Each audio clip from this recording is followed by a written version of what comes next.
یہ حدیث سنانے لگا ہوں، حدیث ہے، حدیث رسول ہے. جوان خاص کر کے ذرا میری بات پہ توجہ کرے، اور بزرگ خاص کر توجہ کرے جنہوں نے تربیت کرنی ہے. سنیں، حضور کی بارگاہ میں ایک نوجوان آیا ہے، یہ سنگ میل ہے حدیث، اس کو یاد رکھنا.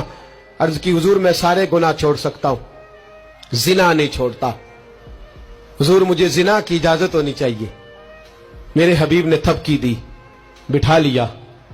میں کہتا ہوں حضور نے گناہگاروں کو معاشرے سے کاٹا نہیں، ان کی تربیت فرمائی ہے، ان کی تربیت فرمائی ہے، ان کو قریب فرمایا. میرے حبیب کریم صلی اللہ علیہ وسلم نے فرمایا ادھر آ بیٹھ جا. بیٹھ گئے.